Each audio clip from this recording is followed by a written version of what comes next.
El relato. Si estás leyendo esto, significa que has encontrado una historia que la mayoría preferiría olvidar. Una historia que todavía me persigue, incluso ahora, años después de que el mundo terminara. Mi nombre no importa. Lo que importa es que sobreviví. Y necesito contarte lo que sucedió en la ciudad, donde los muertos caminaban y los vivos luchaban por mantenerse con vida. Todo comenzó con los informes de noticias.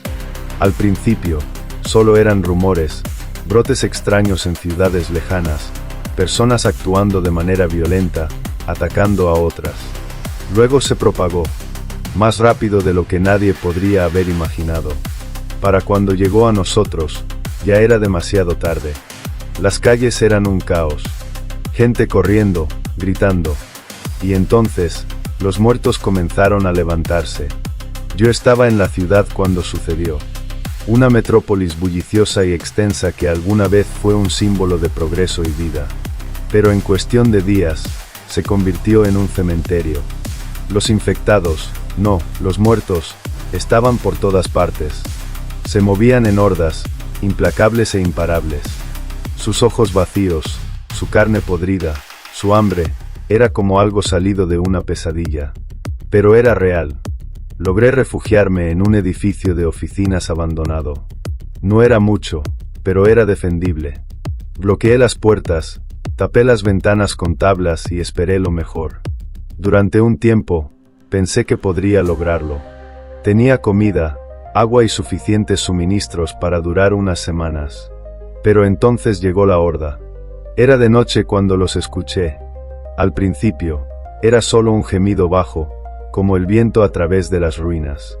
Pero luego se hizo más fuerte. Miré por la ventana y los vi, cientos, quizás miles, de muertos. Llenaban las calles, arrastrándose sin rumbo pero siempre avanzando. Y se dirigían directamente hacia mi edificio. Entré en pánico. Agarré lo que pude, una palanca, una linterna, una mochila con suministros, y corrí hacia la azotea. Tal vez podría encontrar una manera de escapar, de saltar a otro edificio. Pero cuando llegué allí, me di cuenta de lo desesperada que era la situación. La ciudad era un laberinto de muerte, y no había salida. Los muertos rompieron las barricadas de abajo.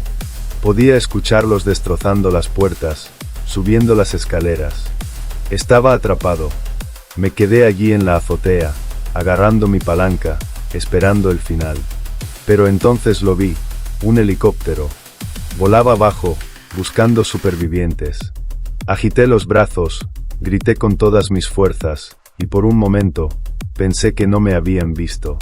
Pero entonces el helicóptero giró, y una escalera de cuerda cayó. No lo pensé, solo escalé. Los muertos ya estaban en la azotea, alcanzándome, sus dedos podridos a centímetros de mis pies. Me subí al helicóptero, y despegamos justo cuando la horda se abalanzó hacia adelante. Me desplomé en el suelo, jadeando, con el corazón latiendo con fuerza en mi pecho. El piloto no dijo mucho, solo asintió y me pasó una botella de agua. Volamos sobre la ciudad, y vi la magnitud de la devastación. Las calles estaban llenas de muertos, los edificios se derrumbaban y ardían. Era como mirar el fin del mundo. Aterrizamos en un campamento improvisado en las afueras de la ciudad. Era un pequeño grupo de supervivientes, tal vez 20 o 30 personas, todos tan impactados como yo. Habían levantado barricadas, armas y unos cuantos generadores para mantener las luces encendidas. No era mucho, pero era seguro. Por ahora, me quedé allí durante semanas, tal vez meses. El tiempo perdió todo significado. Rebusqué suministros, luché contra hordas ocasionales e intenté mantener viva la esperanza. Pero era difícil. Cada día, perdíamos a alguien. Cada noche, escuchábamos los gemidos de los muertos, justo fuera de las barricadas. Un día, el líder del campamento, un hombre curtido llamado Harris, nos habló de un plan.